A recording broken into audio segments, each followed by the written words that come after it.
پاکستان میں ڈالر کی عدم دستیابی، کیا اسحاق ڈار کا ڈالر ریٹ کو قابو کرنے کا دعویٰ صرف سیاسی نعرہ تھا؟ سب سے پہلے تو یہ جان لیتے ہیں ڈالر ریٹ پر اسحاق ڈار کا کیا دعویٰ تھا۔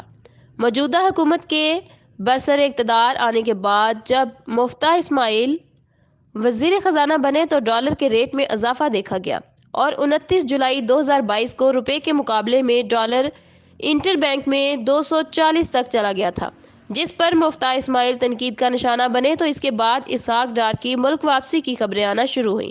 ستمبر کے آخر میں وفاقی وزارت خزانہ کا قلمدان سنبھالنے سے پہلے اسحاق ڈار نے اپنی ترجیحات بیان کی تھیں، جس میں مقامی کرنسی کو مستحکم کرنا بھی شامل تھا۔ پاکستان واپسی اور وزیر خزانہ بننے کے بعد اسحاق ڈار نے اکتوبر کے مہینے میں دعویٰ کیا کہ وہ ڈالر کی قیمت کو 200 روپے سے نیچے لے آئیں گے۔ اسحاق ڈار کی جانب سے کیے جانے والے اس دعوے کے 2 مہینے گزرنے کے بعد ڈالر کی قیمت 200 روپے سے نیچے نہیں آ سکی، بلکہ اس وقت ڈالر کی قیمت 224 روپے تک پہنچ چکی ہے، جبکہ اوپن مارکیٹ میں ڈالر کی قیمت 230 سے اوپر تک جا چکی ہے۔ تاہم اس سے زیادہ بڑا مسئلہ ڈالر کی عدم دستیابی کا ہے، جس کی وجہ سے ملک کا درآمدی مال، جس میں تیل، خوردنی تیل، ادویات، برآمدی شعبے کا خام مال، مشینری اور پلانٹس اور دوسرے شعبوں کے لیے منگوائے جانے والے درآمدی کارگو بینکوں کی جانب سے ایل سی کے لیے ادائیگی نہ کرنے کی وجہ سے بندرگاہ پر پھنسے ہوئے ہیں۔ اب ڈالر کا ریٹ نیچے کیوں نہیں آ رہا؟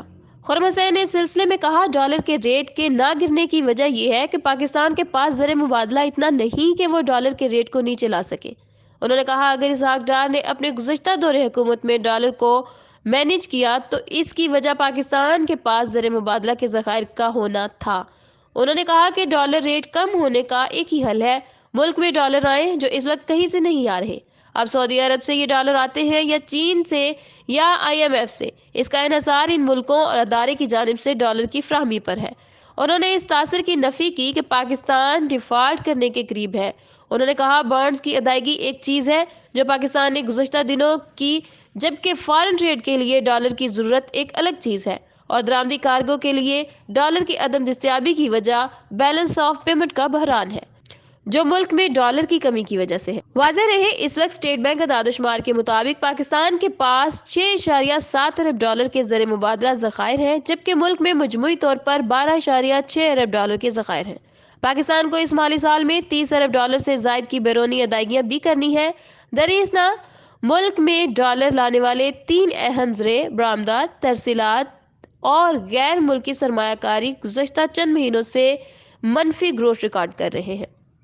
ڈالر ریٹ کم کرنے کا دعویٰ کیا سیاسی نعرہ تھا؟ وزیر خزانہ اسحاق ڈار کی جانب سے ڈالر کے ریٹ کو نیچے لانے کے دعوے کے بارے میں ماہرین معیشت کہتے ہیں کہ ایک سیاسی نعرہ تھا جس کا زمینی حقائق سے کوئی تعلق نہ تھا۔ یوسف نظر نے اس سلسلے میں کہا، جب اسحاق ڈار نے دعویٰ کیا کہ وہ ڈالر ریٹ کو نیچے لے آئیں گے تو اس وقت وہ اپنی پاکستان واپس آنا چاہتے تھے اور اپنی پرانی حیثیت کو دوبارہ حاصل کرنا چاہتے تھے۔ انہوں نے کہا، جب اسحاق ڈار کو حالات کا ادراک نہیں تھا تو پھر انہوں نے کیوں وزارت خزانہ سنبھالی؟ اس بارے میں خرم حسین کہتے ہیں کہ ڈالر ریٹ کم کرنا مشکل ضرور ہے لیکن ناممکن نہیں۔ انہوں نے کہا، اس کے لیے سب سے پہلے ڈالرز حاصل کرنا ہوں گے اور پاکستان کو IMF کے راستے پر چلنا ہوگا تاکہ پاکستان کے لیے بیرونی فنڈنگ کے دروازے کھل سکیں۔ پاکستان کے سابق وزیر خزانہ مفتاح اسماعیل سے رابطہ کیا گیا تو انہوں نے کہا وہ اس صورتحال پر تبصرہ نہیں کریں گے اور اپنا موقف ٹویٹر پر بیان کرتے رہتے ہیں۔ دوسری جانب اسحاق ڈار سے موقف لینے کے لیے رابطہ کیا گیا اور پیغام بھی چھوڑا گیا۔ اس کے ساتھ وزارت خزانہ میں رابطہ کر کے ان کا موقف جاننے کی بھی کوشش کی گئی، تاہم ان کی جانب سے ابھی تک کوئی جوابی رابطہ نہیں کیا گیا۔ ڈالر کی عدم دستیابی معیشت کو کیسے متاثر کر رہی ہے؟ ملک میں ڈالر کی عدم دستیابی کی وجہ سے درآمدی کارگو کی کلیئرنس رکی ہوئی ہے یا تاخیر کا شکار ہو رہی ہے، جس کی وجہ سے صنعتی شعبے کو خام مال کے حصول میں مشکلات درپیش ہے۔